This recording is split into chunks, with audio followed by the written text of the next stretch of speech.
Saya kalau sedih orang kata ke keji, saya ni sedih juga. Bila saya sedih, ubat saya nangis. Nangis pada Allah. Dan bila saya sedih, saya kata, ya Allah, kalau ada pahala untuk sabar ini, saya hadiahkan untuk mak saya. Saya hadiahkan untuk mak saya. Saya hadiahkan untuk mak saya. Kalau ada pahala untuk sabar ini, saya hadiahkan untuk mak saya. Saya hadiahkan untuk mak saya. Saya selalu tengok orang kata saya kat belakang. Walaupun grup-grup ustaz-ustaz, alim ulama ni, dalam grup kutuk saya ramai-ramai. Saya tahu semua sekali, saya baca. Tapi saya pun tak mau balas-balas. Saya pun tak nak gaduh dengan siapa-siapa. Saya doa mereka dapat kebaikan hidayah. Saya patut tak cerita saya tersebut. Moga Allah maafkan saya. Jadi bila benda-benda macam tu saya terbaca, saya tahu ulang-ulang kali orang kata saya hari update status sana sini. Saya tak kacau hidup dia. Saya tak kacau hidup dia. Saya tak pernah sentuh hidup dia. Saya tak sebut nama dia. Saya tak pernah keji dia. Saya tak pernah hina dia. Saya tak pernah minta apa-apa kat dia. Sesin pun saya tak minta kat dia. Satu apa pun dia orang tak didik saya. Yang didik saya ustaz-ustaz, cikgu-cikgu saya dulu.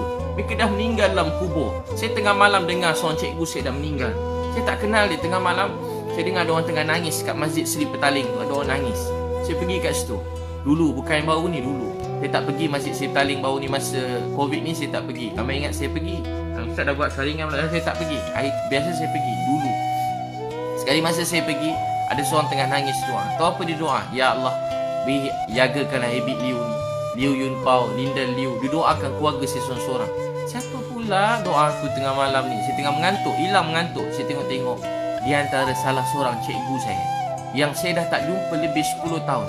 Dia nangis untuk saya. Dia nangis untuk mak saya. Dia nangis untuk ayah saya. Dia menangis untuk keluarga saya. Tengah malam dia nangis untuk saya. Itulah ustaz alim ulama yang sebenar. Tengah malam nangis untuk umat. Nangis untuk orang jahat. Nangis untuk penzina. Nangis untuk orang tepi jalan. Nangis untuk orang jauh pada Allah. Nangis untuk orang bukan Islam. Doa, ya Allah, jangan marah mereka, beri mereka hidayah. Ya Allah, fahamkan mereka. Ya Allah, fahamkan mereka, beri mereka hidayah. Tengok orang jahat, ya Allah, jangan marah mereka, beri mereka hidayah. Ya Allah, kesiankan Abid Liu ni, beri dia hidayah. Bimbing-bimbing dia. Malam-malam nangis, siang dia pegang sikit. Abid, ni ada salah sikit Abid, betulkan sikit. Dia telah banyak buat baik kat saya, dia tegur saya sikit. Dia tegur saya sikit. Sikit dia tegur. Sekarang berbeza. Banyak ustaz-ustaz, alim ulama, mereka keji kita kat belakang. Cakap kat belakang. Hina kat belakang.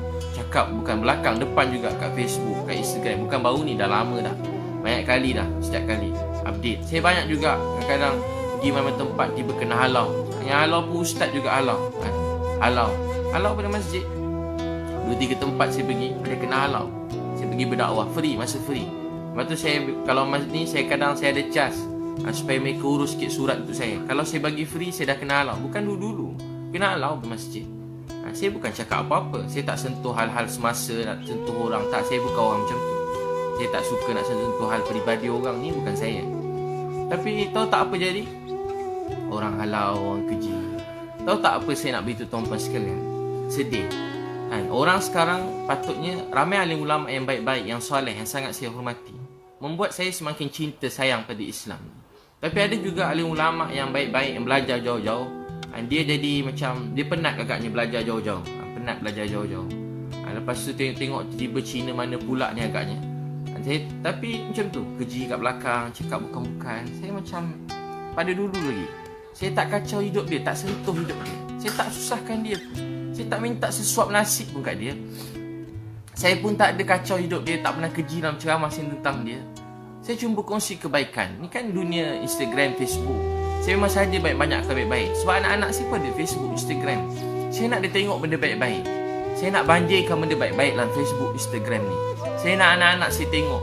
Kalau tak, anak-anak kita sayang orang Korea. Tak salah sayang orang Korea. Dulu kita mak-mak sayang orang Hindustan.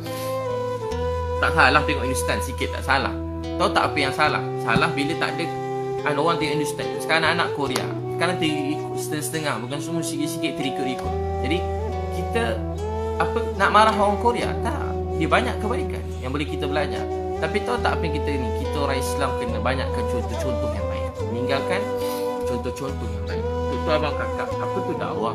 Dakwah ni, kita dakwah manusia. Tak nak agama, datang dekat pada agama. Itu dakwah.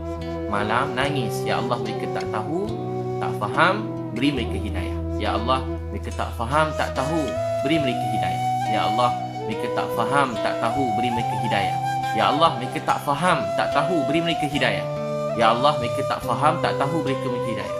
Saya kakak abang, saya kalau dakwah dekat, saya jenis tak takut kalau buat dakwah ni. Tapi dengan alim ulama, ustaz-ustaz, cikgu-cikgu ni, saya ada rasa, memang saya tahu saya bodoh, jahil. Jadi saya penuh rasa kemuliaan pada mereka, penuh rasa hormat, muliakan mereka daripada dulu. Daripada dulu saya hormat, sayang. Semua ustaz-ustaz, cikgu-cikgu ni saya hormat, saya sayang. Kalau dia orang ni hentam saya memang tak jawab, saya diam. Saya selalu rasa macam bodoh, saya nangis, sedih, saya nangis. Tapi kalau orang tepi jalan saya tak takut. Pada umur 15 saya pergi kat satu tempat, budak-budak jahat, si dakwah.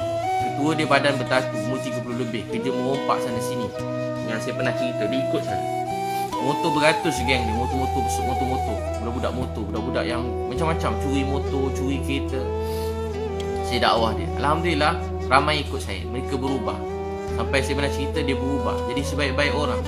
Masa dia meninggal, masa kan berdakwah tengah malam, dia meninggal dunia. Tengah malam berdakwah, meninggal dunia.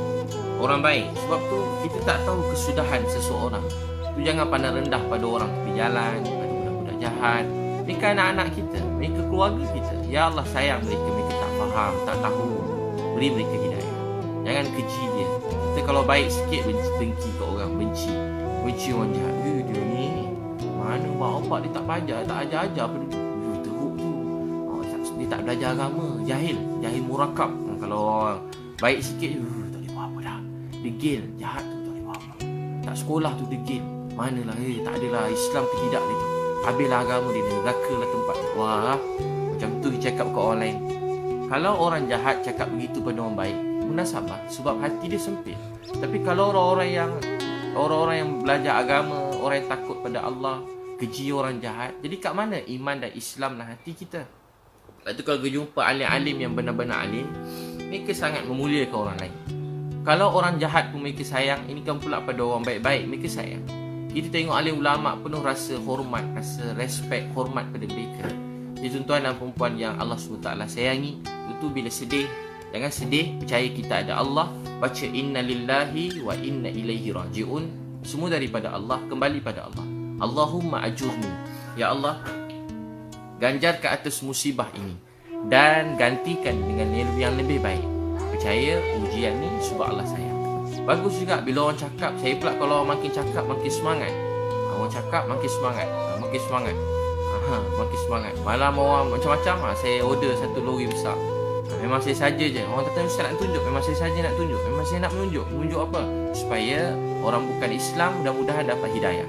Memang saja nak menunjuk supaya orang-orang yang ni dapat cepat dibantu. Sekarang bukan soal siapa nak menunjuk, siapa tak menunjuk. Soalnya ramai orang lapar kat rumah. Sebenarnya soalnya ramai orang lapar kat rumah. Saya pergi rumah, ada banyak rumah, 30 rumah hari satu kami pergi.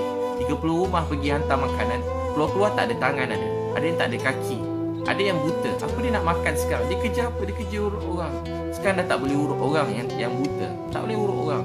Dapat duit, bantuan ada. Bukan tak ada. JKM pun ada, zakat pun ada. Tapi berapa sangat? Cukup kakak duit berapa ratus sebulan cukup? Seberapa ratus je sebulan nak bayar? Mungkin rumah pun dia tak dapat zakat. Tapi cukup tak? Tapi tak cukup. Jadi apa kita boleh buat? Kita walaupun dapat bantu mereka sikit pun tak cukup. Tapi korang-korang kita ada buat sesuatu, kesian kat mereka. Ada yang dah tak ada makan, baru pergi satu tempat rumah orang susah. Kat KL ada tempat orang susah, kita bagi hantar beras. Dia ambil isi, sebab dia seorang yang hantar SMS. Kita hantar ke rumah dia orang bagi-bagi. Beras tu, dia boleh bagi-bagi kawan-kawan dia. Apa makanan dapat tu, dia bagi-bagi. Dia panggil jiran dia, sebab dia orang tak makan dah tak ada dah. Hantar bagi-bagi jiran. Dapat 2 sardin, bagi 1 sardin kat jiran. Gula pun dia ni. Saya tengok tak apa panjangan. Nanti kita suruh dia orang hantar lagi. Dia orang ambil lagi, hantar. Stok banyak, hantar. Bagi kau semua orang dapat. Tahu tak apa dia abang kakak? Sekarang bukan soal tu. Soal ramai orang lapar. Nabi SAW sebut kita tidur dalam keadaan kenyang, jiran kita lapar. Allah tanya kita ke akhirat. Kita tidur kenyang, jiran kita lapar. Allah tanya kita di akhirat. Kita tidur kenyang, jiran kita lapar. Allah tanya di akhirat. Jadi kita kena tolong seramai orang. Ini kan pula adik-adik beradik kita lapar, tolong dia. Ini waktunya. Bukan hari-hari datang COVID-19. Datang waktu ni je. Di waktu ni untuk tunjukkan apa kita nak tunjuk pada Allah. Tunjuk ke Allah. Ada sekali Anas bin Nadar jumpa Nabi. Dia kata, ya Rasulullah, Dia tak dapat pergi perang Badar, dia sedih, nangis. Anas bin Nadar. Anas bin Nadar ni pakcik Anas bin Malik. Anas bin Malik. Anas bin Malik. Jadi dia jumpa Anas bin Malik. Bila jumpa Anas bin Malik radhiyallahu anhu, bapa saudara Anas bin Malik, dia tak dapat pergi Badar. Dia kata, ya Rasulullah, saya nak tunjuk pada Allah. Saya nak tunjuk pada Allah apa yang saya boleh buat untuk agama ni. Saya nak tunjuk pada Allah apa saya boleh buat untuk agama ni. Saya nak tunjuk pada Allah apa saya boleh buat untuk agama ni. Dia pergi perang Uhud. Masa pergi perang Uhud, apa jadi, musuh datang pada atas bukit. Naik atas bukit tu, kemudian musuh datang dan dia kena tikam bahagian depan 80 kali. Sekali dah mati 80. Dia kata apa? Saya nak tunjuk pada Allah. Saya nak tunjuk pada siapa? Nak tunjuk pada Allah. Jadi kita buat baik ni memang nak menunjuk, nak tunjuk ke Allah.